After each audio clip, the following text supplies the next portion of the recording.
శ్రోతలకు నమస్కారం. మన ఛానల్కు స్వాగతం. బారిస్టర్ పార్వతీశం 15వ భాగం.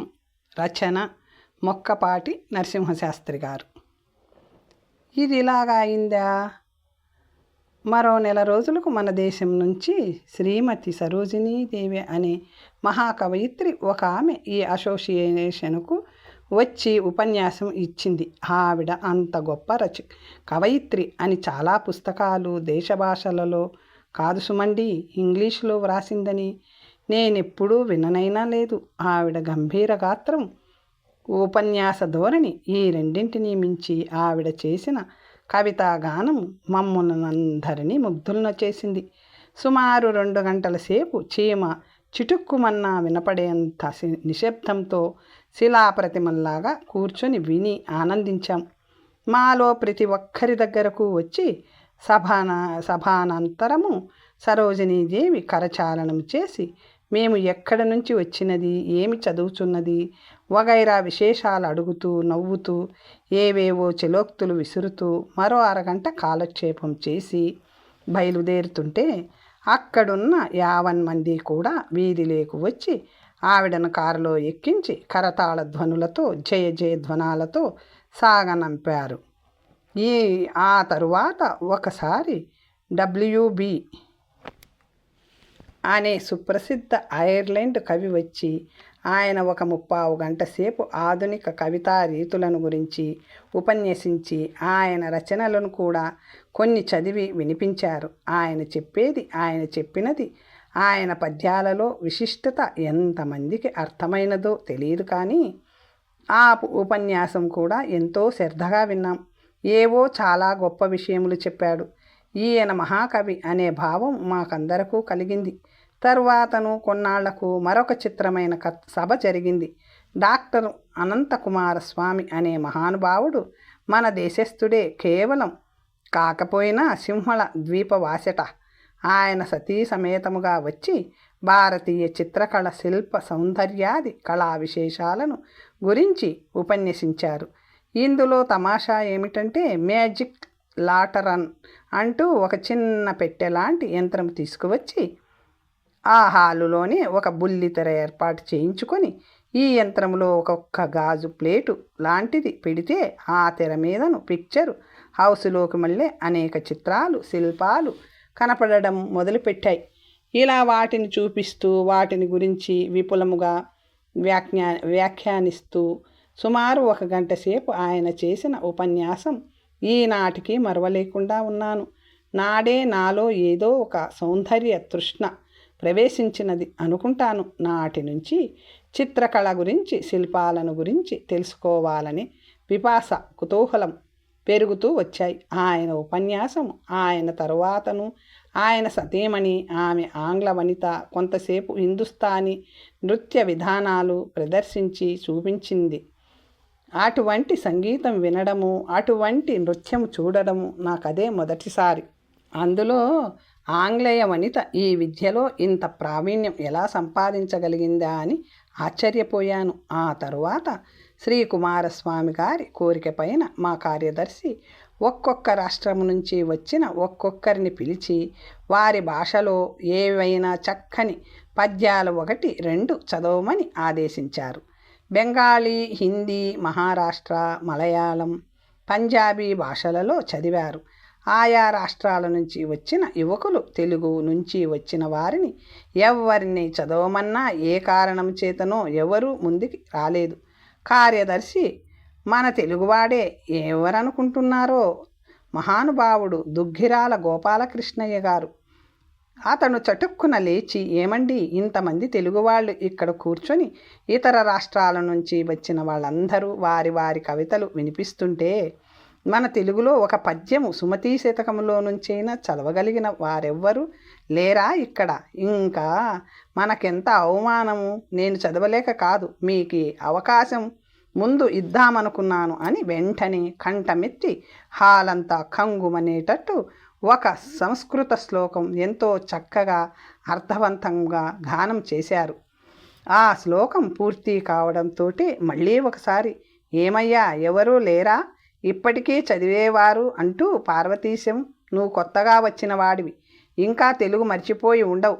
ఏమైనా సరే నువ్వు లేచి వాళ్ళందరికీ సిగ్గు వచ్చేటట్లు ఒక పద్యం చదివి మన గౌరవం కాపాడాలి అన్నాడు సమ్మోహనంగా. ఒక్క నవ్వు నవ్వి, ఏ ఉత్సాహమో ఉద్రేకమో ఆయన మాటల్లో నన్ను ప్రేరేపింపగా నేను లేచి నుంచున్నాను. కాళ్ళు కొంచెం దడదడలాడిన మాట వాస్తవమే. లేవగానే పద్యం అందుకోలేకపోయాను. గోపాలకృష్ణయ్య అది కనిపెట్టినట్టు, బేష్, కానీ ఇంక నీ ఇష్టం, ఏ పద్యమైనా సరే అన్నాడు. అప్పటికి నాకు వాక్కు విడివడి అరవిందంబుల కంటే కోమలములై అందంబులై యొప్పు నీ చరణంబుల్ కఠినంబులై మొరయు మా చనుంగవల్ మృగంగా నెరియంభోలు నటంచు పొక్కెదము ఈ కర్కశారణచ భూపరి సంచారము కృష్ణ మీ ప్రియలకున్ ప్రాణ వ్యథల్ చేయదే అని చదివాను. ఎందుకో ఈ పద్యం జ్ఞాపకం వచ్చింది. నాకు సంగీతం రాకపోయినా నిర్దుష్టముగా సుబోధకముగా ఉండేటట్టు పద్యం చదివేసరికి పద్యం పూర్తి కాకుండానే భేష్ భేష్ అన్నాడు గోపాలకృష్ణయ్య. ఆనందభరితుడై ఆనందకుమారస్వామి గారు మందహాసం చేస్తూ, ఎక్కడిది పద్యం, ఏమిటి దాని భావం అని అడిగారు గోపాలకృష్ణయ్యను. అతడు సంతోషంతో, ఇది భాగవతములోనిదండి. శ్రీకృష్ణుడు అరణ్య సంచారం చేసి వచ్చినప్పుడు గోపికలన్న మాటలివి అని ఇంగ్లీషులో ఆ పద్యభావమును తర్జమా చేసి చెప్పేటప్పటికి కుమారస్వామి గారు చాలా సంతోషించి లేచి కృష్ణావతార తత్వాన్ని గురించి ఒక 5 నిమిషాలు వ్యాఖ్యానము చేసి ఇంకో పద్యం ఏదైనా వస్తే చదవమన్నారు. సభ 50 మంది నాకేసి చూశారు. నాకు ఉత్సాహంతో ఆనందంతో వడలు కనిపించింది. 50 మంది నాకేసి చూశారు. నాకు ఉత్సాహంతో ఆనందంతో వడలు కంపించింది. నేను లేచి భయపడుతూ, ఆ ఘట్టములోనిదే నీ వడివిన్ వగల్ పగల్ తిరుగ నీ కుటిలాలక లాలిత్యస మిచ్చా విధి చూపకున్న నిమిషంబులు మాకు యుగంబులై జనున్ అనే పద్యం కూడా చదివాను. ఇది కూడా గోపాలకృష్ణయ్యను పరవశుని చేసింది. అతను ఇంగ్లీషు తర్జుమా చెప్పగానే ఆనంద కుమారస్వామి గారు అంతకంటే పరవశుడై, ఎంత అద్భుతమైన పద్యాలు చదివాడండి కుర్రాడు అని నన్ను ప్రశంసిస్తూ మరో 2 నిమిషాలు ఆ భావాన్ని విపులీకరిస్తూ 4 మాటలు చెప్పారు. తరువాత తమిళంలో ఒకరు, మలయాళంలో ఒకరు చదివారు. హాలు దద్దరిల్లేటట్టు కరతాళ ధ్వనులతో సభ ముగిసింది. అందరూ నన్ను ప్రశంసించడానికి నా చుట్టూ మూగారు. గోపాలకృష్ణయ్య వచ్చి రెక్క పట్టుకొని కుమారస్వామి గారి దగ్గరకు తీసుకువెళ్ళి ఆయనకు ఆయన సతీమణికి నన్ను పరిచయం చేశాడు. ఆనంద కుమారస్వామి గారు నన్ను దగ్గరకు తీసుకొని భుజం మీద చేయి వేసి ఆశీర్వచనం చేశారు. నా ఆనందానికి అవధులు లేకపోయినాయి. నేను అక్కడనే కూలిపోతానేమో అన్నంత నిస్త్రాణ వచ్చింది.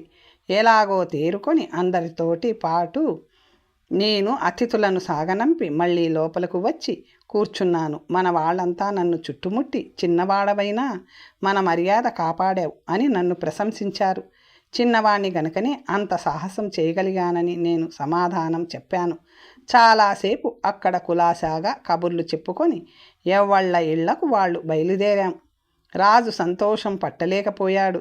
ఇంతసేపు మౌనంగా కూర్చొని బయటకు రాగానే నన్నొక్కసారిగా గట్టిగా కౌగిలించుకొని, భలే పని చేశావు పార్వతీశం, నాకెంతో సంతోషంగా ఉందో చెప్పలేను.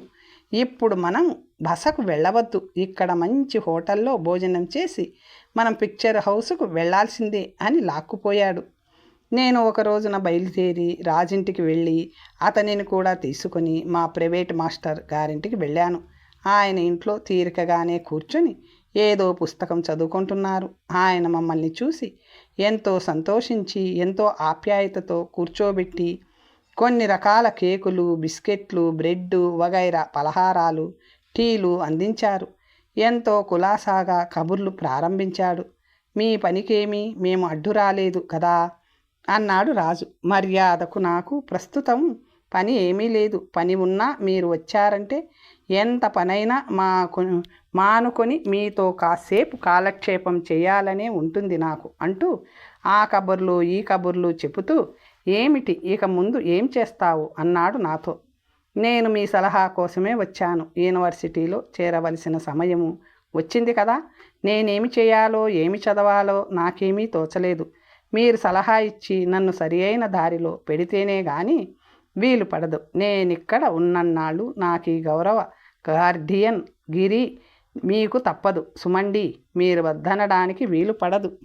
వద్దన్నా నేను వదిలేవాణ్ణి కాను అన్నాను. పొరపాటు సేమ్. నువ్వు ఏ కారణం చేతనన్నా వదిలించుకుందామని చూచినా నేను మటుకు నిన్ను వదలనబ్బాయ్. మీ ఇంటి దగ్గర నుంచి పారిపోయి వచ్చినంత సులువుగా నా చేతుల్లో నుంచి తప్పించుకు పారిపోలేవు. అలాంటి ప్లాను ఏమీ చెయ్యకు అన్నాడు నవ్వుతూ. సరేలేండి, అయితే ఏం చేస్తాం? రోగి కోరిన పథ్యం, వైద్యుడు చెప్పే పథ్యం రెండూ ఒకటైతే బాధలేదు అన్నాను నవ్వుతూ. అయితే నీకు ఏం చదువుదామని ఉంది? ఎంతకాలం ఇక్కడ ఉండడానికి అవకాశం ఉంటుంది నీకు అన్నాడు. నాకు ఎంతకాలమైనా ఉండాలనే ఉన్నది. మా వాళ్ళు ఇంటి దగ్గర నా కోసం చాలా బెంగ పెట్టుకున్నారు. మా తల్లిదండ్రులకు నేను ఒక్కడినే సంతానం. వెంటనే చదువుమాని వచ్చేయమని వ్రాశారు. కానీ నాకు అది ఇష్టం లేక ఇక్కడ ఉండి ఏదో పరీక్ష పూర్తి చేసుకొని వెళ్దామని నిశ్చయంతో ఉండిపోయాను. అందుచేత 2-3 సంవత్సరములలో ముగించుకునే పద్ధతిని ఏదైనా ఆలోచించి చెప్పాలి. నేనిక్కడకు వచ్చేటప్పుడు నన్ను ఇక్కడకు వెళ్ళమని చెప్పిన మిత్రుడు బారిస్టర్ చదవమని సలహా ఇచ్చి పంపించాడు. ఇక మీ సలహా ఏమిటో చెబితే సంతోషిస్తాను అన్నాను. సరే, బాగానే ఉంది. బారిస్టర్ చదువుకు మధ్యన లండన్ వెడుతూ వస్తూ ఉండాలి. అందుకని ముందు ఇక్కడ ఎంఏలో చేరు అన్నాడు ఆయన. అంటే నేను తెల్లబోయి ఎంఏలోనా అండి అన్నాను. అవును, మరి లేకపోతే ఏమిటి అనుకుంటున్నావు? అంత కంగారు పడతావేమి? మీ దేశంలో అయితే ఏం చేస్తారు? మరి ఎంట్రన్స్ అయిన తరువాతను అన్నాడు. అబ్బో, మా దేశంలో కావలసినంత మారణహోమం ఉందండి. దానికి అనగా what is that? Oh my god అన్నాడు నవ్వుతూ. మరేం లేదండి, అదేదో మా దేశంలో సామెత. మా దేశంలో ఆ ఎంట్రన్స్ని స్కూల్ ఫైనల్ అంటారు. అది కాగానే ఇంటర్మీడియట్ అని 2 ఏళ్ళు చదవాలి. తరువాత బిఏ మరో 2 ఏళ్ళు చదవాలి. ఆ పైన ఓపిక ఉంటే ఇతర సాధన సంపత్తి కూడా ఉండే ఎంఏ మరో 2 ఏళ్ళు బిఏలోనూ ఎంఏలోనూ ఏ విషయంతో పూర్తి చేయాలనుకుంటామో దానికి సంబంధించిన విషయాలు ప్రాథమికముగా ఇంటర్మీడియట్లోనే ప్రారంభిస్తారు అన్నాను.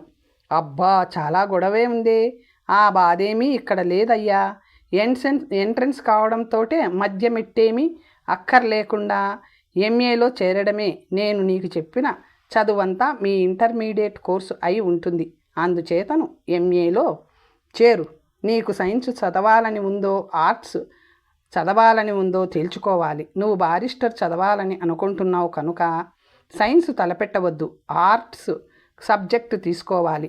ఇందులో అనేక భాషా శాస్త్రాలు కావలిస్తే చదవచ్చు. History, politics, economics, art, literature, philosophy మొదలైన సబ్జెక్ట్స్ సన్నిహితముగా ఉండేవి.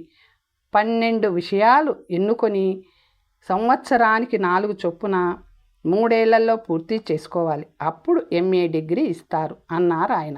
అయితే 3 ఏళ్ల తర్వాతనే పరీక్షలన్నమాట అన్నాను. అది నీ ఇష్టం, నీ ఓపిక అన్నారు. అంటే అన్ని సబ్జెక్ట్స్ క్షుణ్ణంగా చదువుకొని ఏ సంవత్సరం చదివిన విషయాలు ఆ సంవత్సరంలోనే పూర్తి అయిపోతాయి కదా. మళ్ళీ వాటి ప్రసక్తి ఉండదు. కనుక ఏ సంవత్సరంలో చదివినవి ఆ సంవత్సరం 4 విషయాలలోనూ పరీక్షకు కూర్చోవడం ఒక సులువైన పద్ధతి. లేదన్నావు అన్ని జ్ఞాపకం పెట్టుకొని 3వ సంవత్సరం ఆఖరున ఈ 12ంటికి కూర్చోవచ్చును. అది కొంచెం కష్టమైనా ఎక్కువ బాగుంటుంది. దానిని ఎంఏ ఆనర్స్ అంటారు. అందుచేత నీ శక్తి సామర్థ్యాలు నిర్ణయించుకోవలసిన వాడవు నువ్వు. ఆ పైన బాలిస్టర్ బెడద ఒకటి ఉంటుందాయను. నీకు ఈ 2ంటికి తూగగలవా? లేకపోతే ఏ ఏటికి ఆ ఏడు పరీక్షకు కూర్చుంటావా? ఏదో నిర్ణయం చేసుకొని రేపో ఎల్లుండో యూనివర్సిటీకి వెళ్ళు. అక్కడ ఒక దరఖాస్తు ఫారం తీసుకొని అందులో ప్రశ్నలకు సమాధానములు రాసి డబ్బు చెల్లించు. ఇది మొట్టమొదట చేయవలసిన పని. నీ నిర్ణయం, రేపో ఎప్పుడో చెప్పు అన్నాడు ఆయన. సరేనండి, అలాగే, చాలా సంతోషం. మిమ్మల్ని శ్రమ పెట్టాను. చీటికి మాటికి ఇలాగే వచ్చి మిమ్మల్ని శ్రమ పెడుతూ ఉంటాను అని హామీ కూడా ఇస్తున్నాను. సెలవు అని మా బసకు మేము వచ్చేసాము. ఈ మధ్యన మా ఇంట్లో అనగా ఎడింబరో ఇంట్లో జరిగిన సంగతి చాలా ఆశ్చర్యం అనిపించింది. మానవ స్వభావము ఎక్కడ ఉన్నా కొన్ని కొన్ని సందర్భాలలో ఒకటిగానే ఉంటుంది. అందులో ముఖ్యముగా వంటవాళ్ళ గుణం మరీను. మొదట వచ్చిన కొత్తలో ఇక్కడ మనుషుల శరీరం ఎంత తెల్లగా ఉంటుందో వాళ్ళ చర్యలు కూడా అంత స్వచ్ఛముగాను నిష్కలంకముగాను ఉంటాయనుకున్నాను. అది కేవలం నిజం కాదేమోనని నా ఊహాజనితమే ఏమోనని అనుమానం కొంచెం కలిగింది. నేను ఈ దేశంలో కాదు, ఎడింబర్లో అడుగు పెట్టినప్పటి నుంచి రాజు సలహాను అనుసరించి నేను తెచ్చుకున్న తాటాకుల కట్ట ఉపయోగించడం మానేశాను. దానికి ప్రత్యామ్నాయముగా ఒక విశ్వకర్మ దగ్గరకు వెళ్ళి గంట సేపు వాడికి బోధించి 2 వెండి తాటాకులు నాలిక గీసుకోవడానికి చేయించుకొని తెచ్చుకున్నాను. ఒకటి పెట్టెలో భద్రపరుచుకొని రెండవది ఉపయోగిస్తూ దంతధావనం అయిన తరువాత నేను పేస్టు బ్రష్తో పాటు స్నానాల గదిలో విడిచి వస్తూ ఉండే వాడిని. కొన్నాళ్ళు అయిన తరువాతను ఒక రోజున అది కనిపించలేదు. ఎంతోసేపు వెతుకుతున్నాను, దొరకలేదు. ఏమై ఉంటుందా అనుకుంటూ ఆ పూటకు తాటాకుతోటి కాలక్షేపం చేసి ఆ తాటాకు ల్యాండ్ లేడీ చూడకుండా శుభ్రంగా కడిగేసి చిన్న చిన్న ముక్కల క్రింద కత్తరించేసి వీధిలోకి గిరవాటేశాను. 2 రోజులు దాని సంగతి ఏమీ తెలియలేదు. ఏమైందని నెమ్మదిగా మా ల్యాండ్ లేడీని అడిగాను. తనకేమీ తెలియదని, అదేమిటో ఎప్పుడూ చూడలేదని మొదట బుకాయించింది. మళ్ళీ కొంతసేపు ఆవిడకు వర్ణించి చెప్పాను. అది వెండిదని, ఖరీదైనదని. వెండా సేమ్ గారు? నిజంగా వెండే? అయ్యో పాపం, ఏమైపోతుందో. ఇక్కడికెవ్వరు రారే అంది ఆశ్చర్యాన్ని అభినయిస్తూ. ఇక్కడికెవ్వరూ రారని నాకు తెలుసును, అందుకనే మిమ్మల్ని అడుగుతున్నానన్నాను. అబ్బబ్బే, నాకేమీ తెలియదండి సేమ్ గారు. నేను అలాంటి దాన్ని కాదు. నాకేమీ ఉపయోగమది. మా దేశంలో నాలుక గీచుకోవడం అలవాటు లేదు అంది. అవును, మీ దేశంలో నాలుక గీసుకోరు, మొహము కడుక్కోరు. మీ దేశంలో మొహమే కాదు, ఏది కడుక్కోవడం అలవాట్లేదు కదా అన్నాను. అందులో ఉండే అంతరార్థం ఆ ఇల్లాలకు అర్థం కాలేదు. సరే, ఈవిడే ఏదో చేతి దెబ్బ కొట్టేసిందనే అనుమానం గట్టిగా తగిలింది నాకు. సరే, ఏం చేస్తాం చూద్దాం అనుకొని పెట్టెలో దాచుకున్న 2వ వెండాకు పైకి తీశాను. మామూలుగా స్నానాల గదిలోనే పెడుతూ వచ్చాను. ఒక రోజున మామూలుగా నాకు భోజనం తీసుకువచ్చినప్పుడు యథాలాపంగా అన్నట్టు, ఏమండి, నువ్వు అడిగిన వస్తువు దొరికినట్లుందే, అక్కడే ఉంది అంది. వెండి బంగారాలు పోనేకూడదు, కానీ పోతే దొరకడము ఎక్కడో కానీ ఉండదు. నేను మళ్ళీ కొత్తది చేయించుకున్నాను అన్నాను. 10-15 రోజులు అయిన తరువాతను ఇది కూడా మళ్ళీ మాయమైంది. ఈ 4 బద్ద మళ్ళీ అయిందండి అని ఆవిడతో సవినయంగా మనవి చేసుకున్నాను. ఆవిడ కొంచెం కోపం అభినయిస్తూ, ఇదేమిటండి, ఇక్కడ ఏ వస్తువు ఎప్పుడు పోనిదే, ఇదొక్కటి మటుకు ఎలా పోతుంది? మీరే ఎక్కడో పారేసుకొని ఉంటారంది. ఇదేమి దొడ్లోకి వీధిలోకి తీసుకెళ్ళి ఉపయోగించి పారేసే వస్తువు కాదు కదా, ఇక్కడే పోయి ఉండాలన్నాను. అయితే నేను తీశానంటారా అంది కోపంగా. నేను కళ్ళతోటి చూడనిదే ఆ మాట ఎలా అనను? పోవడం మటుకు ఇక్కడే పోయింది అన్నాను. ఆవిడకు చాలా కోపం వచ్చినట్టుంది. విసవిస నా ఎదుట నుంచి వెళ్ళిపోయింది. తరువాత క్రమేణా ఇంకొక అనుమానం తగిలింది నాకు. వారం నాకు కొన్న బియ్యం వగైరా భోజన పదార్థాలకు బిల్లు పెరుగుతుండడము గమనించాను. పోనీ నేనేమైనా ఎక్కువ తింటున్నానా అని కూడా ఆలోచించుకున్నాను. ఎంత ఎక్కువ తిన్నా బిల్లు ఇంత పెరగవలసిన అవసరం లేదని అనిపించి మా రాజు దగ్గర ఈ ప్రస్తావన చేశాను. మనం కొంచెం జాగ్రత్తగా ఉండడం మంచిది. ఇటువంటి చిల్లర విషయాలలో కొంచెం హస్తలాఘవము ప్రదర్శించే స్వభావం ఈ ల్యాండ్ లేడీల జాతికంతకీ ఉందన్నాడు. ఓహో అనుకున్నాను. అతను చెప్పిన దాంట్లో అనృతము అతిశయోక్తి లేదని మరో విషయంలో రుజువయింది. 4-5 సార్లు రాజు పంపినవి, 5-6 సార్లు నేను కొనుక్కున్నవి, కొన్ని మన దేశపు పిండి వంటలు, మినపసు లడ్లు లాంటివి, ఇక్కడ దొరికే కేకులు, చాక్లెట్ లాంటివి నేను తెచ్చి సీసాలో పెట్టుకునేవాడిని. మన దేశపు పిండి వంటలు 1-2 సార్లు ఇంటి వాళ్లకు రుచి చూపించాను కూడాను. అవి రుచి మరిగారు కాబోలు. అలాంటివి ఎప్పుడు తీసుకువచ్చినా వారం 10 రోజులు నేను ఉపయోగించుకునేవి 1-2 రోజుల్లోనే హారతి కర్పూరంలాగా హరించిపోయేవి. ఇదేమిటి సీసా తరుగు అని ల్యాండ్ లేడీని అడిగాను కూడాను ఉండబట్టలేక. ఆవిడ చాలా కోపం వచ్చినట్లు అభినయిస్తూ, మేము చేసే పనులు మా ఇంట్లో మీకు వసతి బాగా లేకపోతే మీరు ఇంకొక చోటకు వెళ్ళవచ్చును, కానీ మాకు ఇలాంటి చిల్లర దొంగతనాలు అంటకట్టడము న్యాయం కాదంది. కొంచెం కన్నీరు కూడా కళ్ళల్లోంచి పైకి లాగడానికి ప్రయత్నించి విఫలురాలయ్యి జోబు రుమాలుతోటి కళ్ళు ముక్కు ఎర్రబడేటట్టు నలుపుకొని నా గదిలో నుంచి అవతలకు దాటింది. నేను రాజుతో మళ్ళీ ఈ సంగతులన్నీ చెప్పాను. నువ్వేమీ అక్కడి నుంచి కదిలే ప్రయత్నం చెయ్యకు. ఎక్కడకు వెళ్ళినా ఇటువంటివి తప్పవు. ఇక్కడ మనకు యూనివర్సిటీ దగ్గరగా ఉంటుంది, ఇల్లు శుభ్రంగా ఉంటుంది. తక్కిన అన్ని విషయాల్లోనూ ఆవిడ మంచి మనిషే. ఉన్నవాళ్లల్లో సరే, కూతుళ్లను మంచి చెడ్డలు ఈ పాటికి నువ్వు గ్రహించే ఉంటావు అన్నాడు కొంటెగా. ఓ గమ్మత్తు కేసి. ఆ ముండని ఏడిపిద్దాం. ఆ దెబ్బతో ఇక జన్మలో ఎప్పుడూ ఇలాంటి పని చేయదు అన్నాడు. ఏమిటి అన్నాను. నీతోటి ఇప్పుడు చెప్పనులే, నీకే తెలుస్తుంది అన్నాడు. 2 రోజుల తర్వాత నువ్వు ఒక చక్కని పేకేట పైన నా పేరు చిరునామా వ్రాసి, ప్యాకెట్ పైన నా పేరు చిరునామా వ్రాసి నా చేతికిచ్చి నువ్వు పై తాడు విప్పేసి నీ గదిలో పెట్టుకో. తర్వాత ఏం జరుగుతుందో చూద్దామన్నాడు. ప్యాకెట్ కొంచెం బరువుగానే ఉంది. సరే, ఇదేమిటో చూద్దామని అతను చెప్పినట్టు చేసి సాయంత్రం నేను షికారు వెళ్ళిన మామూలు వేళ్ల కంటే కొంచెం ఆలస్యముగా రాజుతో సహా ఇంటికి వచ్చాం. లోపల ప్రవేశించేటప్పటికి ఇంటావిడ రోదనలు, కూతుళ్ల ఓదార్పులు వినబడి మేమిద్దరము వంట ఇంట్లోకి వెళ్ళి ఏమిటేమిటని కంగారుగా అడిగాం. నన్ను చూచి ఆవిడ మరీ ఏడవడం మొదలుపెట్టింది. ఏమిటమ్మా, ఏమి జరిగిందని పిల్లల్ని అడిగాను. ఏమీ లేదండి, మీ గది తుడుస్తూ సవరిస్తూ అక్కడేదో ప్యాకెట్ కనపడితే ఉంచేదో పారేసేదోనని మా అమ్మ విప్పి చూసింది. అందులో పాము కనపడ్డది. మా అమ్మకు దాన్ని చూచి నా భయంతో మూర్ఛ వచ్చింది అని పెద్దమ్మాయి ఏడుస్తూ జరిగిన సంగతి చెప్పింది. నేను నిర్ఘాతపోయి రాజు మొహం కేసి చూశాను.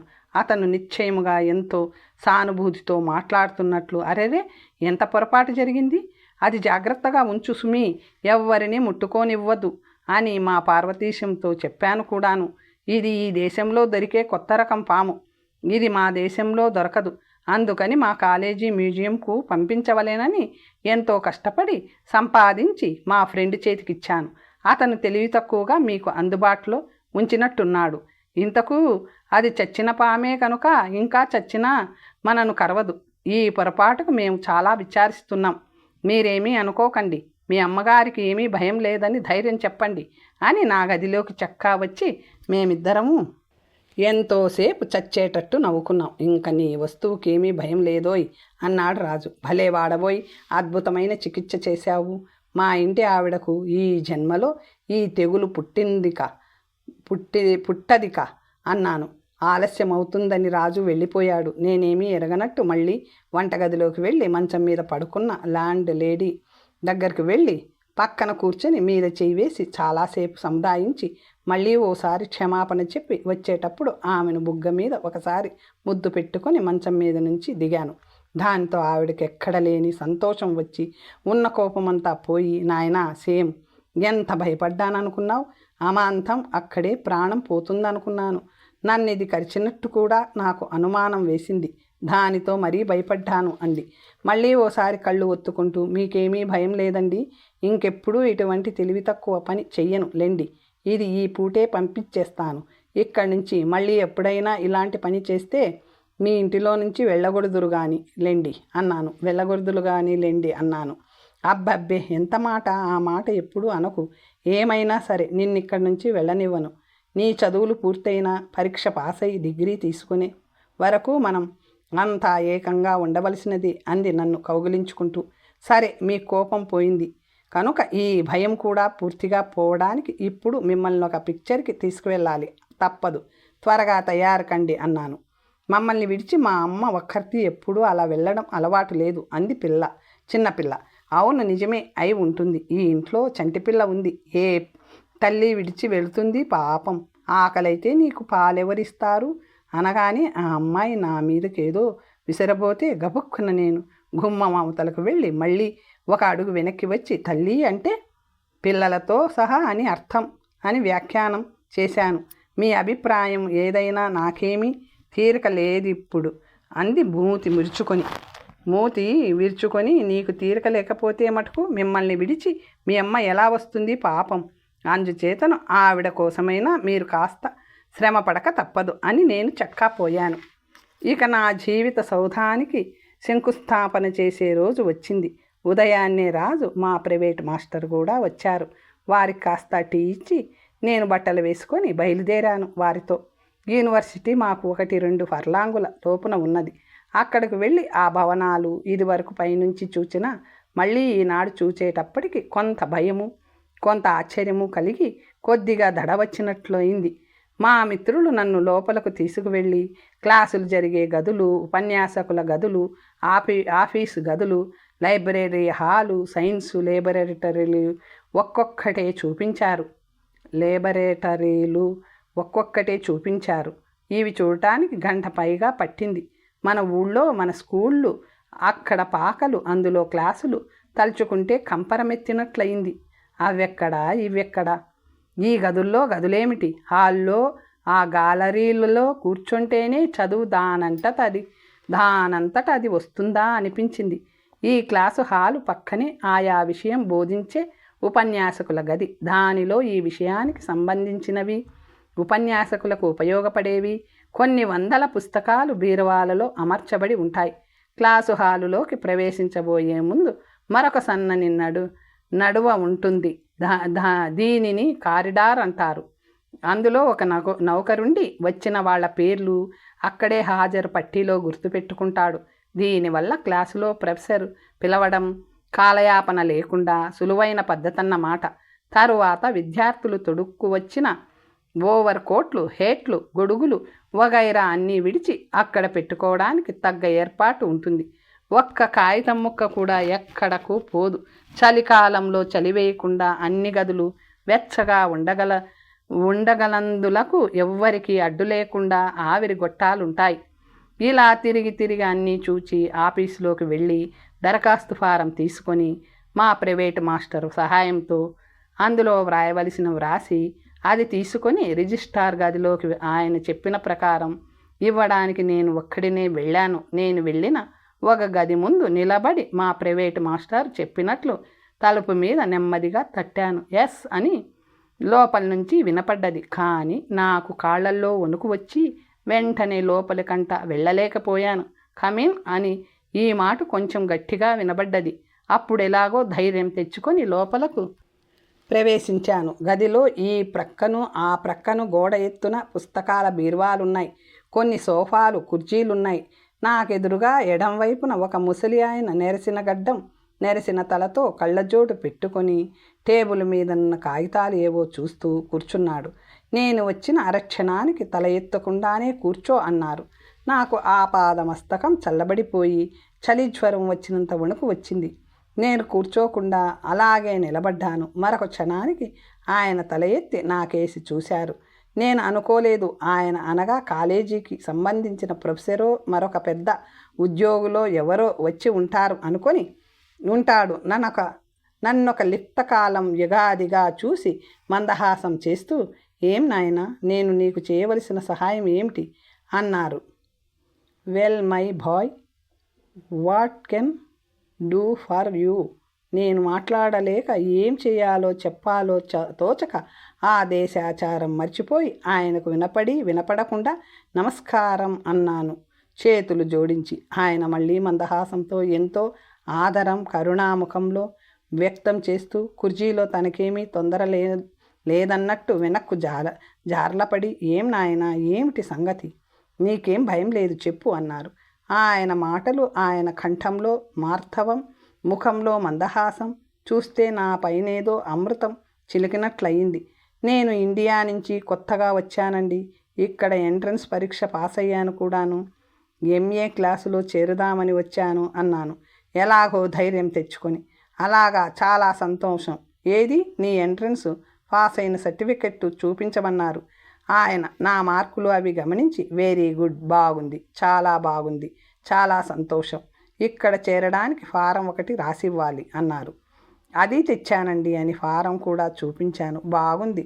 రిజిస్ట్రార్ ఆఫీసు గది పక్కనే ఉంటుంది. అందులోకి వెళ్ళి అక్కడ నీ పని పూర్తి చేసుకోవచ్చు. నీకు తెలియక ఈ గదిలోకి వచ్చుంటావు అన్నారు.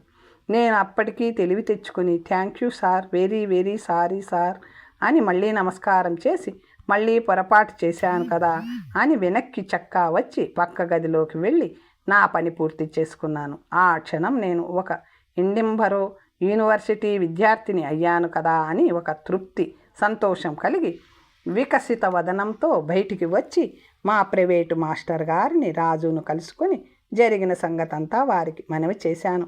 ఆరి నీ ఇల్లు బంగారంగాను, మళ్ళీ పప్పులో కాలు వేశావు అన్నాడు రాజు. మొత్తం మీద నీ బాపన గుణం పోనిచ్చుకున్నావు కాదు అన్నాడు నవ్వుతూ రాజు. మరేం పర్వాలేదు. నీవు మొదట వెళ్ళిన గది వైస్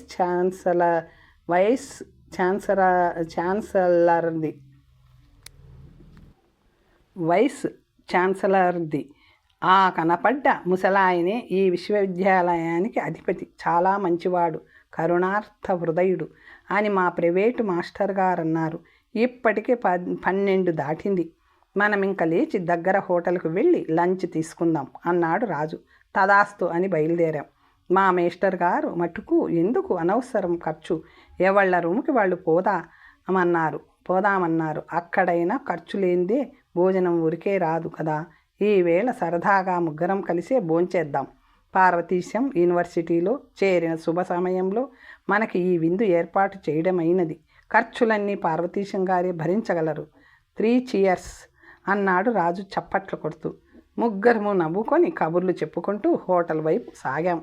మరునాడు ఉదయాన్నే లేచి నిత్యకృత్యములు పూర్తి చేసుకుని స్నానం పలహారం చేసి ఒక్క మాట మా అమ్మను నాన్నను తలుచుకొని గణానంత్వా అని గణపతి స్తవం చేసుకొని తిథి నక్షత్రం వర్జ్యం చూసుకోవడానికి పంచాంగమైనా లేదు కదా అని 9:30 వరకు యూనివర్సిటీ మొదటి రోజు క్లాసులోకి వెళ్ళడానికి జ్ఞాపకం పెట్టుకొని విశ్వవిద్యాలయ ప్రాంగణంలో మర్చిపోకుండా కుడికాలే పెట్టాను. టైం కావడంతో అందరూ వెడుతుంటే నేను నా క్లాస్ వైపు నడిచాను. విద్యార్థులంతా నన్ను వింతగా చూడడం మొదలుపెట్టారు. నేనొక్కడినే భారతీయుణ్ణి కాబోలు అనుకుంటూ లోపలికి వెళ్ళాను. అక్కడ అటెండర్ నన్నొకసారి చూచి మందహాసం చేసి good morning sir, how do you do sir అన్నాడు. వెంటనే నాకు టీ పార్టీ సంగతి అక్కడ వారు ఇలాగే ప్రశ్నించగానే చెప్పిన సమాధానం స్ఫురణకు వచ్చి నాలో నేను నవ్వుకొని క్వైట్ వెల్ థ్యాంక్ యూ అన్నాను. మీ పేరేమిటో దయచేసి చెబుతారా అన్నాడు. తప్పకుండా అని పేరు చెప్పాను. అప్పటికప్పుడే నా పేరు నమోదయ్యింది. అక్కడ గుర్తుపెట్టాడు. నా కోటు హేటు అక్కడ పెట్టమని చూపించాడు. మళ్ళీ థ్యాంక్ యూ అని నా తలని వంటిని ఉన్న బరువు కొంత అక్కడ వంకీకి తగిలించి లోపలికి వెళ్ళాను. అప్పటికి క్లాస్ విద్యార్థులు రావలసిన వారంతా వచ్చినట్లున్నది. హాలు నిండుగా కనపడ్డది. 4 వైపులా చూసేసరికి 2-3 భారతీయ ముఖాలు కూడా కనపడ్డవి. అందులో ఒక భారత యువతి ముఖం కూడా ఉండడం చూసి ఆశ్చర్యపోయాను. 25-30 మంది ఆ దేశపు యువతులు కూడా ఉన్నారు. నేను ఎక్కడ కూర్చుందామా అని సందేహిస్తుంటే ఎదురుగా ఉన్న ఒక విద్యార్థి తన పక్కన ఖాళీ చూపించి రమ్మని సంజ్ఞ చేశాడు. నేను వెళ్ళి థ్యాంక్ యూ అని కూర్చున్నాను. క్లాస్ అంతా నిశ్శబ్దంగా ఉంది. ఒక 3-4 నిమిషముల పాటు అక్కడ ఉన్న వాళ్ళందరం ఒక్కరి ముఖాలు ఒకరు చూసుకుంటూ కాలక్షేపం చేసుకున్నాం. ఇంతలో ప్రొఫెసర్ వచ్చి గది తలుపులు తెరుస్తూ చప్పుడై మేమంతా భయభక్తులు ముఖంలో ప్రదర్శిస్తూ ఆ గదివైపు చూడగానే ప్రొఫెసర్ గారు ఒక పుస్తకం చేతబట్టుకొని ప్లాట్ఫారం మీదకి వచ్చారు. నేను కంగారు పడి మన దేశాచారం చొప్పున లేచి నిలబడబోయాను. తక్కిన ఏ ఒక్కరూ కదలలేదు.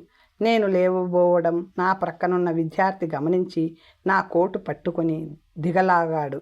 నేను ధబీమని చితికిలబడ్డాను. కొంచెం శబ్దంతో క్లాస్ అంతా నా కేసు చూసి ఎక్కువ గట్టిగా కాకపోయినా నవ్వారు. మా ప్రొఫెసర్ కూడా అది గమనించారు. ఆయన నా కేసు చూస్తూ ఏమబ్బాయి, నీవు కొత్తగా వచ్చావా? ఇదే మొదటి సంవత్సరమా? ఇదే మొదటి క్లాస్ కూడానా అన్నారు. నేను మళ్ళీ అడిగిన ప్రశ్నకు సమాధానం చెప్పేటప్పుడైనా లేచి నిలబడక తప్పోతే బాగుండదని చటుక్కున మళ్ళీ లేచాను. అందరూ మళ్ళీ నవ్వారు. కూర్చోనాయన, మేము ఏదడిగినా నువ్వు లేచి నిలబడక్కర్లేదు, కూర్చొనే సమాధానం చెప్పడం నేర్చుకో అన్నారు. మళ్ళీ అయితే నువ్వు ఇండియాలో ఏ ప్రాంతం నుంచి వచ్చావు అన్నారు. నేను మళ్ళీ లేవబోతుంటే ఆయన సంజ్ఞ చేశారు. నేను మద్రాసు రాష్ట్రంలో గోదావరి జిల్లా నుంచి వచ్చానన్నాను. నువ్వేం చదివావన్నారు. నేను ఇక్కడ ఎంట్రన్స్ పాస్ అయ్యానన్నాను. నీకు ఇంగ్లీష్ బాగా వచ్చిందా అన్నారు. ఇక్కడకు వచ్చిన తర్వాత బాగా నేర్చుకున్నానన్నాను. ఎంట్రన్స్ పరీక్షల్లో ఇంగ్లీష్లో ఎన్ని మార్కులు వచ్చాయి అన్నారు. కొంచెం సిగ్గుపడుతున్నట్లు 85 వచ్చాయండి అన్నాను. ఏమిటి 85? బాగుంది, చాలా బాగుంది, చాలా సంతోషం. అయితే నీకొచ్చిన ఆంగ్ల కవి వ్రాసిన పద్యం ఏదైనా చెప్పగలవా అన్నారు. నాకు 85 మార్కులు వచ్చాయంటేను ప్రొఫెసర్ గారు ఇన్ని ప్రశ్నలు సంతోషంగా అడగడంతో క్లాస్ అందరి దృష్టి నా మీదే పడింది. అందరూ నిశ్శబ్దంగా నాకేసే చూస్తూ కూర్చున్నారు. నాకు ఎంతో ఉత్సాహంగా ఉంది. నేను మళ్ళీ మర్చిపోయి లేచి నుంచొని చేతులు మడిచి చంకలో పెట్టుకొని టెన్నిసన్ పద్యభాగం ఒకటి చదివాను. నదురు బెదురు లేకుండా, స్వచ్ఛంగా, ఉచ్చారణ దోషం కూడా లేకుండా. ఈ మాట ఎవ్వరూ నన్ను కూర్చోమని అనలేదు. అందరూ నన్ను తదేక దృష్టితో చూస్తున్నారు. చదివిన పద్యానికి 10 పంక్తులు వ్యాఖ్యానం కూడా చెప్పాను. ప్రొఫెసర్ చాలా సంతోషించారు. విద్యార్థులంతా ఆశ్చర్యపోయారు. నిలబడే ఉన్నావు నాయన, కూర్చో. మీ దేశంలో ఇలా నిలబడి సమాధానం చెప్పడం అలవాటని నాకు తెలుసు. కానీ ఇక్కడ ఆ ఆచారం లేదన్న సంగతి నువ్వు జ్ఞాపకం పెట్టుకోవాలి. ఇక ఎప్పుడు నీవు లేవద్దన్నారు. ఇంతసేపు ఆయన మటుకు నిలబడే ఉన్నారు. నేను సంతోషంతో మళ్ళీ మైమర్చి చేతులు జోడించి థ్యాంక్ యూ సార్ అని కూర్చున్నాను. ప్రొఫెసర్ గారు వచ్చిన విద్యార్థులందరికీ స్వాగతం చెప్పి, ఈ మొదటి విద్యార్థి పద్ధతి చూస్తే మీరందరూ కూడా చాలా తెలివైన వాళ్ళు, బుద్ధిమంతుల్లాగా కనబడుతున్నారు. ఇంతమంది ఉత్సాహపూరితులైన యువకులు, విద్యాభిలాషులు నా క్లాసుకి రావడం నాకు చాలా సంతోషంగా ఉంది. మీరు అందరూ సంవత్సరాంతం వరకు ఇలాగే భక్తి శ్రద్ధలతో విద్య పూర్తి చేసుకొని పరీక్షల్లో కృతార్థులవుతారని ఆశిస్తున్నాను. ఈ రోజున ఊరికే లాంఛనంగా 4 మాటలు ఆంగ్ల సారస్వతాన్ని గురించి ఉపోద్ఘాతంగా చెప్పి మిమ్మల్ని పంపివేస్తాను. మొదటి రోజునే పెద్ద ఉపన్యాసం చేసి మిమ్మల్ని భయపెట్టడం నా అభిమతం కాదు అని ఆంగ్ల సారస్వతాన్ని గూర్చి 1 అరగంట సేపు చక్కని ఉపన్యాసం చేసి క్లాసు ముగించారు. ఉపన్యాసం వింటుంటే వేణులకు విందుగా ఉంది, కానీ పాఠం అనిపించలేదు. ఇక్కడ పాఠాలన్నీ ఈ ఉపన్యాస ధోరణిలోనే ఉంటే ఎంత హాయిగా ఉంటుంది. వీరిచ్చే ఈ ఉపన్యాసాలే శ్రద్ధగా వింటుంటే పుస్తకాలేమీ ఎక్కువగా శ్రమపడి అక్కర్లేదేమో. శ్రమపడి చదివినా ఏ ప్రైవేటు మాస్టరు సహాయం అవసరం లేకుండానే కాలక్షేపం చేయవచ్చును అని అనుకున్నాను. ప్రొఫెసర్ గారు వారి గది వైపు మళ్ళారు. మేమంతా నిశ్శబ్దంగా గందరగోళం, గట్టిగా మాట్లాడుకోవడం, ఒకళ్ళనొకళ్ళు తోసుకోవడం లాంటివి మన దేశపు బాల్యచేష్టలేమి చేయకుండా పైకి వచ్చాం. కారిడార్లో మా ఓవర్ కోట్లు హేట్లు తీసుకుంటుంటే కొందరు ఆంగ్ల విద్యార్థులు, ఒకరిద్దరు భారతీయులు కూడా నా దగ్గరికి వచ్చి నా ధైర్యానికి, నా భాషా జ్ఞానానికి నన్ను అభినందించారు. ఒకతను భారతీయుడే. నన్ను మన దేశంలో ఏం పాస్ అయ్యావు అన్నాడు. నేనేం పాస్ అవ్వలేదు అన్నాను. మరైతే ఇంత ఇంగ్లీష్ ఎలా వచ్చిందన్నాడు.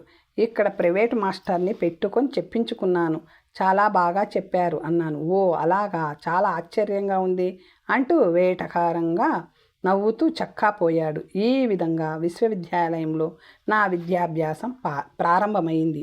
ఆ రోజు మధ్యాహ్నం కూడా 2 క్లాసులు జరిగాయి. నేను ఏ ప్రమాదం లేకుండా సాయంత్రం 4 గంటలకు ఇంటికి వచ్చి టీ తీసుకొని రాజు బసకు వెళ్ళాను. కాసేపు ఆ మాట ఈ మాట చెప్పుకొని ఉదయం క్లాసులోనే జరిపిన తమాషా కూడా వర్ణించి చెప్పాను.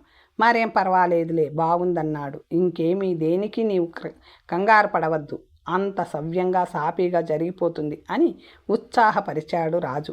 అతను కూడా టీ పుచ్చుకున్న తరువాతను మేమిద్దరము బయటికి వచ్చి కులాసాగా కబుర్లు చెప్పుకుంటూ ఇది వరకు మేము వెళ్ళిన బ్లాక్ వర్త్ హిల్స్ మీదికి వెళ్ళాం.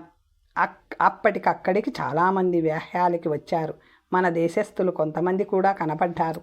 మేమంతా కలిసి కాసేపు కబుర్లు చెప్పుకొని మళ్ళీ చెడుగుడు ఆట ప్రారంభించాం. ఆట ప్రారంభించేసరికి ఆ చుట్టుపట్టున యువతీ యువకులు చాలామంది మా ముందు చేరారు. మేము మంచి హుషారుగా ఆట సాగించాం. నేను మా ఊర్లో నాకున్న అనుభవాన్ని బట్టి, నా ఆటను బట్టి కిందటి మాటే నన్ను నాయకునిగా ఎన్నుకున్నారు. మేము ఆట ఆడుతుంటే ప్రేక్షకులు ఉత్సాహమై ఎక్కువై వాళ్ళల్లో ఈలలు, చప్పట్లు, హిప్ హిప్ హురేలు మిన్నుముట్టాయి. మా ఆట ముగించగానే ప్రేక్షకుల్లో నుంచి మా వయసు కుర్రవాళ్ళు ఒక 10 మంది వచ్చి మమ్మల్ని కూడా చేర్చుకొని మాకు ఈ ఆట నేర్పితేనే కానీ వీలు లేదని బలవంత పెట్టారు. సరేనండి అని కొంతమందిని చేర్చుకొని ఆ ఆట పద్ధతి ఏమిటో, దీని నియమాలేమిటో అన్నీ 10 నిమిషాలు వాళ్లకు బోధించి బరిలోకి దిగాము. ముందు మా వాళ్ళు కూత ప్రారంభించారు. మమ్మల్ని పట్టుకోవడం ఎదుటి వాళ్లకు తెలియక కొంచెం తికమక పడ్డారు. తరువాత ఎలాగైతేనే ఒకడిని పట్టుకొని బయటకు పంపించగలిగారు. అప్పుడు ఎదుటి వాళ్ళు కూతకు రావలసి వచ్చింది. ఒక స్కాచి కుర్రవాడు ముందుకు వచ్చాడు. వాడికి కూత ఎలా ప్రారంభించాలో తెలియక ముందు మా వైపు ఉరికి ఒక ఓ ఎస్ వెల్ వెల్ అంటూ మొదలెట్టాడు. అది పనికి రాదని మేము పేచీ పెట్టి వాడికి మళ్ళీ బోధ ప్రారంభించాను. వాడికి ఎంతసేపు చెప్పినా హరిబల్ చెప్పించలేకపోయాను. ఎంతసేపు చెప్పినా కొంతసేపు వెల్ అని కొంతసేపు బెల్ అని చెప్పేవాడు. పోనీ ఏమన్నా తరువాత మటుకు గుక్క తిప్పుకోకుండా డూడు అనమన్నాను. వాడు చచ్చిన అక్షరం మీద నాపి గుక్క పట్టలేకపోయాడు. పోనీ అది వద్దు, ఇంగ్లీష్లో నీ ఇష్టం వచ్చిన అక్షరం పలుకుతూ గుక్క పట్టమన్నాను. పోనీ ఏ అక్షరం లేకుండా ఊరికే ఆగకుండా ఊ అనమన్నా. వాడికి చేత కాలేదు. ఇంకా చాలు బాబు, నీకు చెప్పడం మాకు కాదు కదా, నన్ను సృష్టించిన బ్రహ్మతరం కూడా కాదు అన్నాను. దాని భావమేమిటో వానికి అర్థం కాలేదు.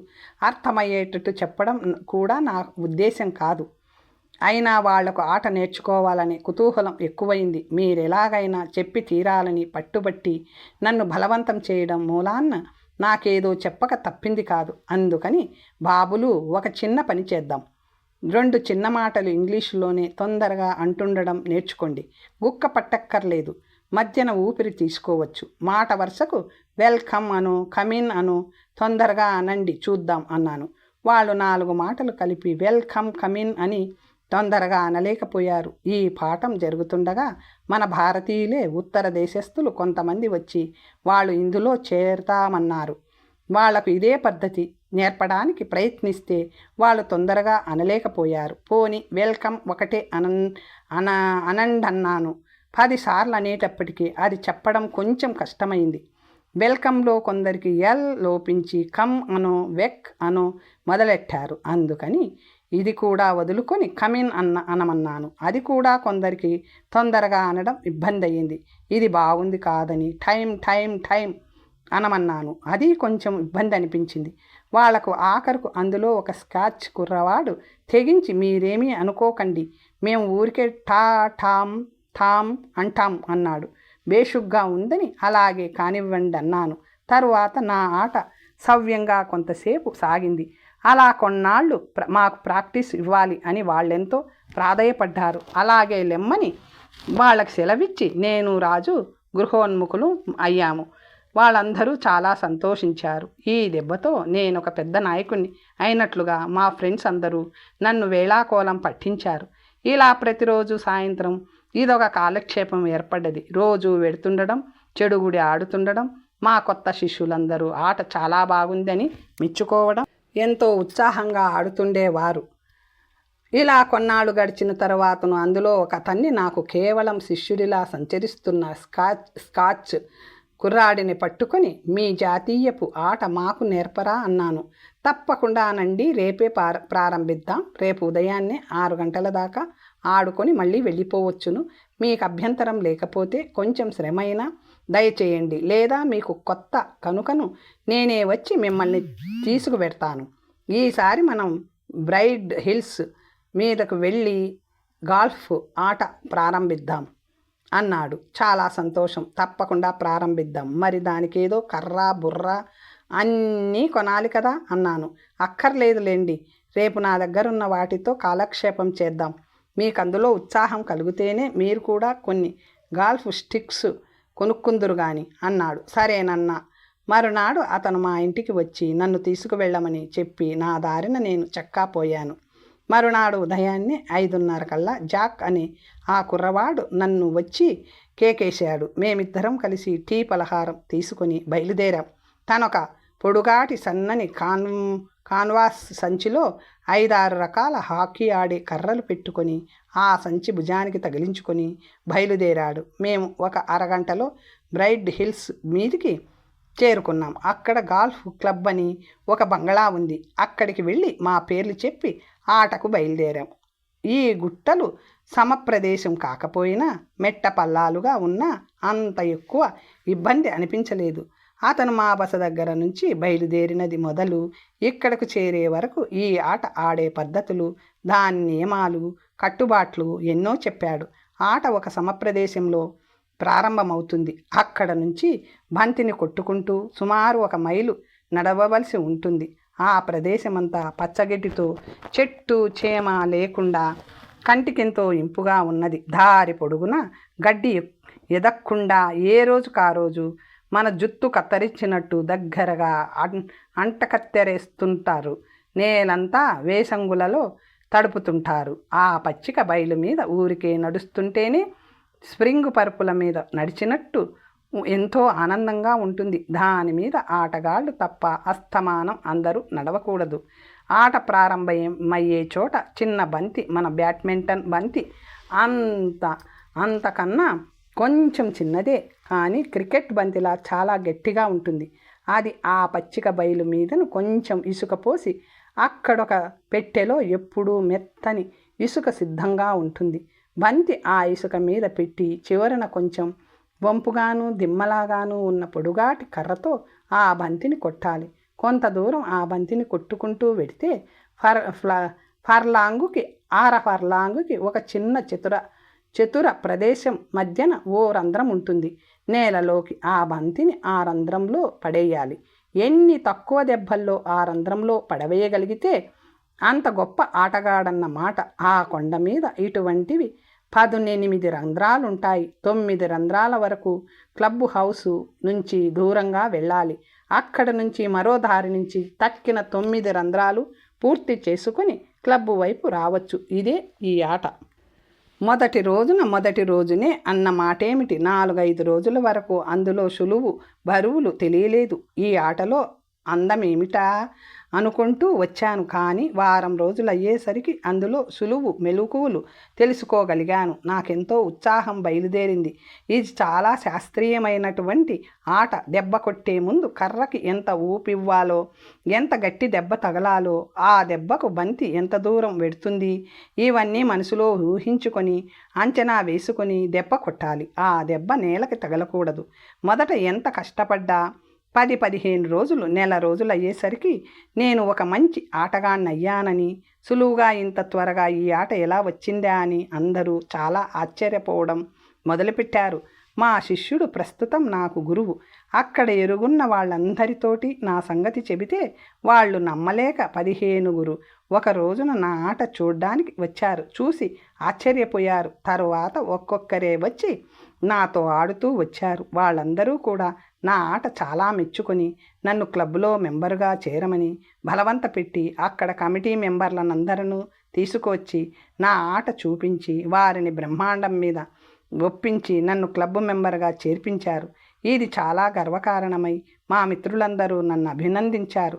క్లబ్ మెంబర్లు ఎవరో చాలామంది పెద్ద పిన్న ఆటలోనూ వయసులోనూ అందరూ నాతో ఆడి నాకు మరింత ప్రోత్సాహం ఇచ్చారు. ప్రోత్సాహం ఇవ్వడమే కాకుండా ఎడింబరోకు సమీపంలో ఉన్న ఊళ్ళో గాల్ఫ్కు ప్రసిద్ధి చెందిన చోట్లన్నిటికీ నన్ను తీసుకువెళ్ళి నా ఆట వాళ్ళందరికీ ప్రదర్శించే అవకాశం కల్పించారు. తరువాత 4-5 సార్లు పోటీలో కూడా ఆడడానికి పాల్గొన్నాను. నేను విజయవంతంగా ఆడగలిగాను. ఒక చోట నార్త్ బెరిక్ అనే గ్రామం సముద్ర తీరాన ఉన్నది. అక్కడ చాలా ప్రసిద్ధమైన గాల్ఫ్ ఆడే ప్రదేశాలు 2 ఉన్నాయి. ఒక దాంట్లో ఆటకు తిరగవలసిన ప్రదేశం చిన్నదే, కానీ ఆడటం మటుకు చాలా కష్టం. ఏమంటే ఇక్కడ మిట్ట పల్లాలు చాలా ఎక్కువ. ప్రారంభించిన చోటు ఒక గుట్ట మీదుంటే మొదటి రంధ్రం ఎదుటను ఇంకొక గుట్ట మీద ఉంటుంది. దూరం అట్టే లేకపోయినా బంతి ఈ మధ్య లోయలో పడితే దాన్ని మళ్ళీ పై గుట్ట మీదకి ఎక్కించడం చాలా శ్రమ అవుతుంది. వెళ్ళిన రోజున మేము నలుగురం అక్కడ ఆడాం. వాళ్ళు ముగ్గురు కొట్టారు. ఒకతను కొట్టిన దెబ్బకు బంతి పల్లంలో పడిపోయింది. తరువాత నా వంతు నేను ఎలాగో ఊహించుకొని దెబ్బ కొట్టాను. నా బంతి ఎక్కడ పడిందో తెలియలేదు. నలుగురం బయలుదేరాం. పల్లంలో పడిపోయిన బంతి పైకి ఎక్కించడానికి అతను 5-6 దెబ్బలు కొడితే కానీ సాధ్యం కాలేదు. ఎలాగైతేనేమి అవతల గుట్ట మీదకు వెళ్ళాం. నా బంతి ఎటుపోయిందో కనబడలేదు. తక్కిన ముగ్గురు నెమ్మదిగా వాళ్ళ బంతులను రంధ్రం దగ్గరకు తీసుకురాగలిగారు. తీరా చూస్తే నా బంతి అక్కడ ఆ రంధ్రంలో కనపడ్డది. నేను కొట్టిన మొదటి దెబ్బకే బంతి వెళ్ళి సరిగా అందులో పడిందన్నమాట. ఇది అపూర్వం, అనన్య సామాన్యం, చరిత్రాత్మకం, ఆశ్చర్యకరం అని అందరూ నన్ను మెచ్చుకొని అభినందించారు. మధ్యాహ్నానికల్లా నేను అప్రయత్నంగా సాధించిన విజయం ఊరంతా వ్యాపించింది. ఆ మరునాడు ఆ ఊరిలో ఆటగాళ్ళందరూ నన్ను అనేక విధాల అభినందించి వారి క్లబ్లో గౌరవ సభ్యునిగా చేర్చుకొని ఆ ఊళ్ళో ఉన్న గాల్ఫ్ కోర్సు మీదను ఆడమని ఆహ్వానించారు. చాలా సంతోషంతో, సిగ్గుతో, భయంతో అంగీకరించాను. ఇక్కడంతా సమప్రదేశం, ఎత్తు పల్లాలేమి అట్టే లేవు. సముద్రపు గాలి, చలి ప్రదేశం, రంధ్రం దూరంగా ఉండడం మూలాన ఆట కొంచెం కష్టం. అదీ కాక కోర్సు మధ్యలో ఒక చోట అడ్డుగా 5-6 అడుగుల ఎత్తు గోడొక్కటున్నది. ఒక దెబ్బలో ఆ గోడ మీద నుంచి ఆ బంతి అవతల పడేటట్టు కొట్టగలిగితేనే తప్ప ఆట గెలవడం కష్టం. ఇక్కడకు దేశం నలుమూలల నుంచి ప్రసిద్ధులైన ఆటగాండ్రు వచ్చి ఆడి వెడుతుండడం మామూలు. అందులో ప్రసిద్ధుడు లార్డ్ బాల్ఫర్ అని ఆయన తరచూ అక్కడికి వచ్చి ఆడుతుండేవాడట. కానీ నేను వెళ్ళేటప్పటికి సుమారు 60 సంవత్సరాల నుంచి ఏడాదికి 4-5 సార్లు ఆయన వచ్చి ఆడుతున్నా ఎప్పుడూ ఒక దెబ్బలో బంతిని గోడ అవతలికి పంపించలేకపోయాడట. అందుకని ఆ గ్రామస్తులు ఆ గోడకు బాల్ఫర్స్ వాల్ అని ముద్దు పేరు పెట్టారు. నేనేదో నక్కను తొక్కొచ్చినట్లు ఆ రోజున మొదటి దెబ్బలోనే నా బంతి గోడ అవతలికి వెళ్ళి పడ్డది. ఇకనే ముందు ఈ దెబ్బలోనే పేరెన్నిక గన్న గాల్ఫర్ నైపోయాను. ఎన్నో ప్రదేశాల నుంచి నన్ను వచ్చి వాళ్ళ ఊళ్ళో ఆడమని ఆహ్వానాలు వస్తూ ఉండేవి. అనేక పోటీల్లో పాల్గొని అనేక బహుమతులు సంపాదించగలిగాను. ఈ రీతిగా కూడా నేను మన దేశానికి పేరు సంపాదించగలిగాను. సగర్వంగా చెప్పుకోగలుగుతున్నాను. ఏమంటే భారతీయుల్లో ఈ ఆటలో విజయం సాధించిన వారు అప్పటికెవరూ లేరని విన్నాను. ఇది నా క్రీడాభిరామం. పగలు విద్యాలయానికి వెళ్ళడం, తీరిక సమయాల్లో లైబ్రరీకి వెళ్ళడం, సాయంత్రం వేళప్పుడు కొండ మీద షికారులో ఆటలకో వెళ్ళడం, లేకపోతే సినిమాలకు వెళ్ళడం మొదలైన కార్యక్రమాలతో ఎక్కడా తీరిక లేనట్టున్న మనసుకు ఉత్సాహంగానూ ఆనందంగానూ ఉండేది. ఇది వరకు మన ప్రైవేటు మాస్టర్ని కూడా తరచూ కలుసుకుంటూ ఆయనతో కొంత కాలక్షేపం చేస్తూ ఉంటే ఎన్నెన్ని విషయాలు ఆయన వల్ల నేర్చుకోవడానికి అవకాశం కలుగుతుండేవి. ఆయనతో ఒక రోజున గోష్ఠిలో నాటకాలు, నాటక ప్రదర్శనలు ప్రస్తావనకొచ్చాయి. ఆయన చెప్పిన విషయాలన్నీ వింటుంటే ఎంతో ఆశ్చర్యజనకంగా ఉంటూ వచ్చింది. ఒక రోజున మాటల సందర్భంలో ఇక్కడ నాటకాలను నువ్వు ఎప్పుడన్నా చూశావా అని అడిగారు. లేదన్నాను. రేపిక్కడ షేక్స్పియర్ నాటకం లైసియం థియేటర్లో వేస్తారు, వెళ్ళి చూసిరా అన్నాడు. మీరు కూడా రాకూడదా అన్నాను. మీరు పక్కనుంటే నాకేం సందేహాలు వచ్చినా మిమ్మల్ని అడిగి తెలుసుకోవడానికి వీలుగా ఉంటుంది అన్నాను. సరే అయితే అన్నారు. మర్నాడు హెమ్లెట్ చూడ్డానికి వెళ్ళాం. ఆ నాటకశాల చూస్తేనే నిశ్చేష్టుడయ్యాను. లోపల ప్రేక్షకులు కూర్చునే ఏర్పాట్లు, రంగస్థలం ప్రక్కన వరండాలు అదంతా చూస్తే నాటకం చూడకుండానే మరో ప్రపంచంలోకి వెళ్ళినట్టు అనుభూతి కలిగింది. నాటక ప్రారంభం నుంచి తుది వరకు ఈ లోకంలో ఉన్నట్టే లేదు. నిజమైన తన్మయత్వం అంటే ఏమిటో ఆనాడు అవగాహన అయింది. తెరపడినప్పుడు ఆ కొద్ది క్షణాల్లో మా మేస్టర్ గారు చెప్పిన వ్యాఖ్యాన వచనాలు కూడా తలకు ఎక్కేవి కావు. విరామ సమయంలో బయటకు వచ్చి మేము ఉభయులము టీ పుచ్చుకుంటున్నప్పుడు కూడా నిద్రలో తిరుగుతున్నట్టుంది, కానీ కేవలం జాగ్రత్తావస్థలో ఉన్నట్టు లేదు. సుమారు 3 గంటల సేపు కొన్ని 100 సంవత్సరాల వెనుక డెన్మార్కులో ఉన్నాను అన్న భావన పూర్తిగా నన్ను ఆవహించింది. నాటకం అయిపోయిన తరువాత కొంతసేపటి వరకు నాటి నుంచి నేటికి రాలేకపోయాను. మా మేస్టర్ గారు నా తన్మయ స్థితిని చూసి ఆశ్చర్యపోయారు. మొదట కొంతసేపటి వరకు నటకుల ఉచ్చారణ నేను సరిగా గ్రహించలేకపోయాను. త్వరలోనే అది తెలుసుకోగలిగాను. నాటి రంగాలంకరణ, నటీనటుల ఆహార్యము, వారి అలంకరణ, వేషధారణ, అపూర్వ నటనా కౌశలం చెప్పుకోవడానికి నాకు మాటలు చాలడం లేదు.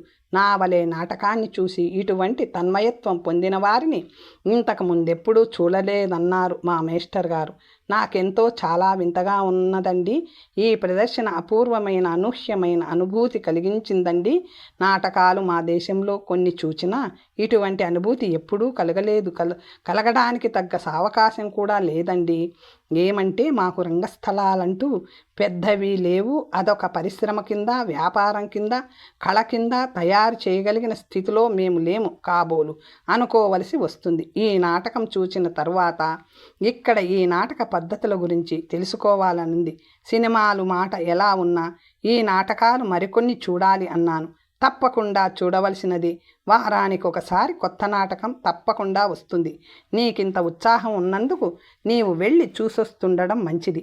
ఇంకొక చిన్న సలహా ఏమిటంటే, నా పద్ధతిని బట్టి చెబుతున్నాను సుమా. నాటకం చూచి నిజమైన ఆనందం పొందవలనంటే నీ ఒక్కడివే వెళ్ళడం మంచిది. నేను సాధారణంగా ఎప్పుడూ ఇంకొకరితోటి వెళ్ళను. నేనొక్కడనే కూర్చొని చూస్తుంటే కలిగే ఆనందం వేరు. మరొకళ్ళు పక్కన కూర్చొని ఏవో కబుర్లు చెబుతుంటే నా ఆనందానికి భంగం కలుగుతుంది. నాటకం మీద మన దృష్టి నిలవదు. అందుచేత నీవు కూడా ఒక్కడివే చూడడం అలవాటు చేసుకోవడం మంచిదనుకుంటున్నాను అని అన్నారు. మీరు చెప్పినది నిజమేను, నాకు అదే ఉద్దేశం కలిగింది అన్నాను. సెలవు తీసుకొని నా దారిన నేను వచ్చాను. నేను ఇంటికి వచ్చినా భోజనం చేస్తున్నా నా మనసంతా ఆ నాటక అనుభవంతోటే నిండి ఉంది. ఆ ఇంటి ఆవిడ ఏమిటండి ఇంత పరధ్యానంగా ఉన్నారు అని 2-3 సార్లు హెచ్చరించింది. తరువాత నేను నాటకానికి వెళ్ళడం, అక్కడ పొందిన అనుభూతి ఆవిడతో చెప్పాను. ఆవిడ చాలా సంతోషించింది. ఇలా తరచూ నాటకాలు చూడడం అలవాటైపోయింది. దానివల్ల వాళ్ళ సంభాషణ, ఉచ్చారణలు నాకు బాగా పట్టుబడ్డాయి.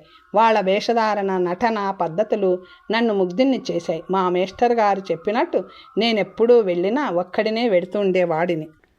సాంఘిక నాటకాలు, అందులో హాస్యరస ప్రధానమైన నాటకాలు నన్ను ఎక్కువగా ఆకర్షించేవి. నేను ఎక్కువగా ఆనందించగలిగేవాడిని. మన వాళ్ళెవ్వరు ఏ ఒక్కరిద్దరో తప్ప నాటకాలకి రావడం నేను చూడలేదు. వాళ్లకు ఆ భాష అర్థమయ్యేది కాదట. ప్రవసనాలలో ఆ హాస్యము వాళ్లకు తెలిసేది కాదట. నేను మటుకు చాలా ఆనందించేవాడిని. ఒక రోజున ఏదో ఒక కామెడీ చూడ్డానికి వెళ్ళాను. ఒంటరిగా రాగానే నా పక్కన ఒక అమ్మాయి కూర్చున్నది. ఆమె కూడా ఒంటరిగానే వచ్చినట్లుంది. రెండవ వైపున ఒక భార్యాభర్తలు కొంచెం పెద్దవాళ్ళు కూర్చున్నారు. నా పక్కనున్న అమ్మాయికి అవతల ఒక యువ దంపతులు కూర్చున్నారు. ప్రహాసనం బ్రహ్మాండంగా ఉంది. ఒక రంగాన్ని మించి మరొక రంగం, అందులో సంభాషణ చాతుర్యం, ఆ సంభాషణలు నటీనటులు చెప్పే రీతుల్లో స్ఫురించే విపరీతార్థం ప్రేక్షకులను చాలా ఆనంద తరంగములలో ఓలలాడిస్తున్నది. నాటకం 2వ అంకంలో నుంచి నా ప్రక్కనున్న అమ్మాయి నాతో సంభాషించవలేనని, నాకింకా చేరువకు రావలేనని చేస్తున్న ప్రయత్నం కొంతసేపటికి గమనించాను. కానీ నేనేమీ తెలియనట్టే చూడనట్టే ఊరుకున్నాను. ఆ తరువాత నాటకంలో ఏదో ఒక గొప్ప జోకు వినబడ్డది. ప్రేక్షకులం కడుపు చెక్కలయ్యేటట్లు నవ్వుతున్నారు. నటకుల సంభాషణ మాకేమి వినపడ్డానికి వీలు లేనంత కోలాహలంగా ఉంది. ఆ ఘట్టంలో కడుపు పట్టుకొని నవ్వుతూ నా పక్కనున్న ఒక భాయ్ అని అతి సహజంగా తన వారినెవరినో కౌగిలించుకున్నట్లు ఆ నవ్వుల్లో నన్ను కౌగిలించుకొని ఓసారి మన్నించండి అంది. మన్నించడానికి ఏముంది, చాలా బాగుందన్నాను నేను నవ్వుతూ. ఏమిటి అంది నా కేసు చూస్తూ. అబ్బే, నాటకం చాలా బాగుంది అన్నాను. బ్యాడ్ బాయ్ అంది నా భుజం ఒక్కసారి నొక్కి. తరువాత ఆ అవకాశం వచ్చినప్పుడల్లా ఇక్కడ ఒక సీను మట్టుకు పదే పునరావృతం అవుతుండేది. నేను ఏమీ అనలేక ఏమన్నా అంటే మోటుగాను అనాగరికంగాను ఉంటుందేమోనని సందేహించి ఊరుకున్నాను.